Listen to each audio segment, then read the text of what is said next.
به نام خدا. با عرض سلام خدمت همشهریان گرامی و آرزوی سلامتی برای شما عزیزان. اینجا شهر ما اسدآباد و آدراپانا قدیم و این هم گردنه اسدآباد که موضوع صحبت بنده با شما عزیزان هستش. گردنه اسدآباد با 2000 متر ارتفاع به دلیل موقعیت خاصی که دارد جزء 5 گردنه مخوف و جزء 10 جاده حادثه آفرین کشور می باشد.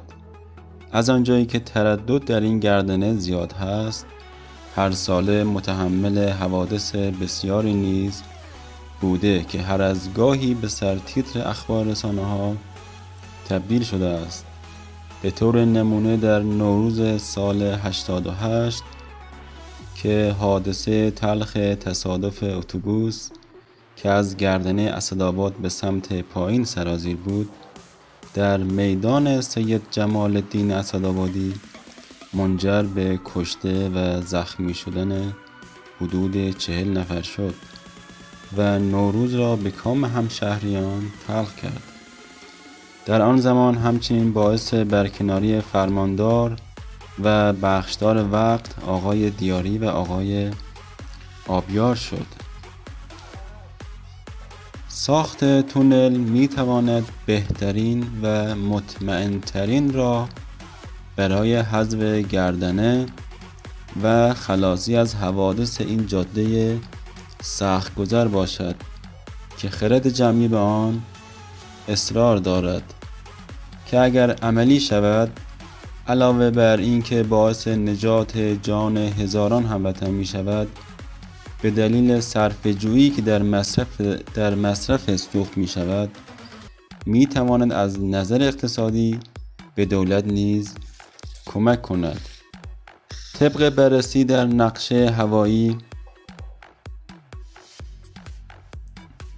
از این ناحیه در جاده گاراژ تعاونی کامیونداران اسدآباد می توان تونلی به طول 5.9 کیلومتر احداث و به جاده بعد از تاجی آباد منتهی و متصل شود. البته این شاید یک نظر غیر کارشناسی باشد. در سال 90 در دوره ریاست جمهوری آقای احمدی نژاد ایجاد تونل در گردنه اسدآباد مطرح شد و به صورت مصوبه دولت درآمد، اما حتی مطالعاتی روی آن انجام نشد. نماینده قبلی شهر نیز در سال 97 اظهار کردند که در لایحه بودجه اعتباراتی برای آن طرح مطرح شده که در همان زمان سرپرست اداره کل راهداری و حمل و نقل جاده‌ای استان همدان اظهار بی‌اطلاعی از ایجاد تونل در گردنه اسدآباد و ردیف در لایحه بودجه 98 کردند.